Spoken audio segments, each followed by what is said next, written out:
have something special. You have greatness within you. Hello, my name is Les Brown, and welcome to our program. We talk with entrepreneurs and speakers and authors from all walks of life to find out the keys to their success. And today we have a special guest. Her name is Tammy Fadler. And Tammy, hello, how are you? Oh, I am well. Great. I'm so glad to have you with us today. Tammy, I want you to tell us, where are you from? I'm born and raised in Vietnam. In Vietnam. And when did you come to the United States? 1973. 1973. And what did you have with you when you came? I left home with $10 and a fifth grade education.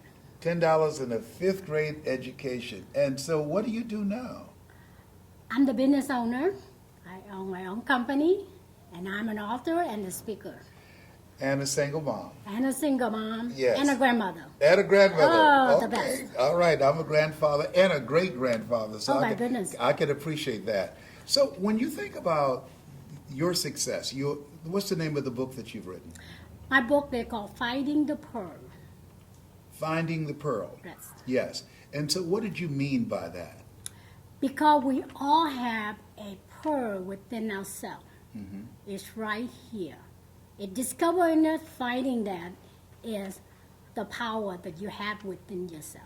To change your life, To change your life, to change your destinies. And so what kind of groups do you speak to primarily? Business owner, entrepreneur, women. And how long have you been in business now? I've been in my business, my line of work, 28 years. And what is it, your line of work? I own the real estate company, developer, selling real estate. And so you came through the recession? Been there. Been there, done that, bought a T-shirt. So when you think about your success, because there's so many people who say they cannot make it, the failure rate is so high. Over 90% of businesses, according to the Chamber of Commerce, they failed the first year. What do you attribute to your success? If you had to crystallize your thoughts, what's the first step that a person should do to make their dream become reality?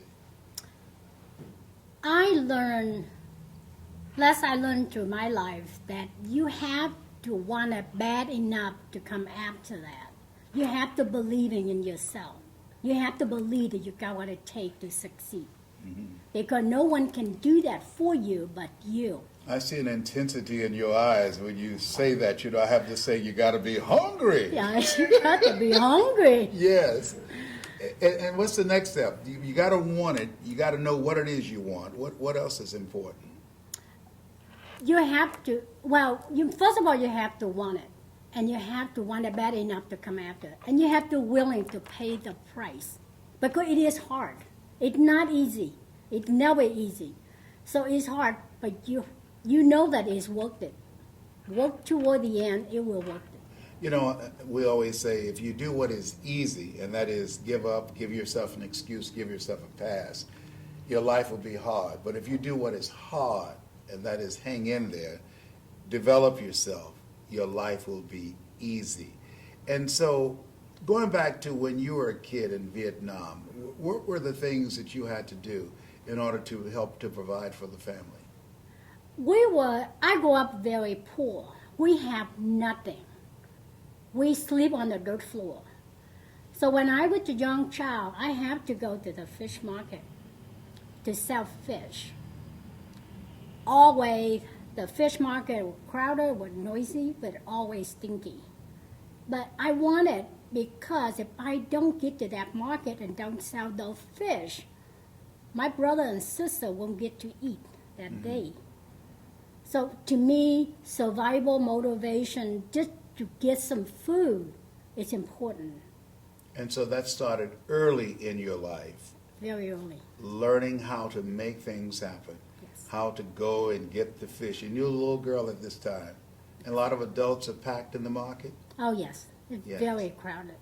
And so how could you tell the difference between those who were successful and getting fish and those who weren't? I developed, and I learned this, but it's funny because the family that don't sell fish good, Yes. they got skinny children. So I know I'm good You at said it yes. because my brother and sister is okay. Yeah, okay, so you say the ones who don't sell much fish, they have skinny children. They have skinny Okay. children. They So call total commitment. total commitment. You have to go all out. I always All say out. when you look at total commitment, I heard you speaking. What was the analogy that you used to drive that point home? But one of the things I always say that on total commitment, when the next time you had breakfast, look at your breakfast, bacon and eggs. The chicken is involved, and the pig is committed. He is all in. Yes, he had to give it all up. You have to give it all up. Okay, so as you look at your life, what's next for you? What do you want to do? You're a grandmother, you're a very successful entrepreneur for over 2 decades now. What is it you want to do next? What does the next chapter of your life look like? The next chapter for me, with my dream from this point, is to lend a voice to women and for them to know, for the entrepreneur out there to know that you're not alone. We are in with you, and you can succeed. The great thing, you can live your dream. You can live your dream. Well, you're most certainly an example of inspiration, and she's a messenger of hope. She believes that if you're hungry, if you want it bad enough, you can live your dream. And you've got to be committed, totally committed, to make it happen. This is a time where people are working on jobs, doing 2 and 3 jobs for 1 paycheck. And as you look at yourself and look at your dream, ask yourself, are you where you thought you would be? And if not, then I suggest that follow the example of Tammy Fadler. She said, you got to want something else bad enough for a new life, as she did as a little girl going to the market to sell fish. And she said, the ones who didn't sell well, they had skinny children. And you've got to be really committed to do the things necessary. They said people that are successful are willing to do the things today others won't do in order to have the things tomorrow others won't have. Thank you so much, Tammy, for joining us. All the success to you on your book. You have something special. You have greatness within you. This is Les Brown. This is Mamie Brown's Baby Boy.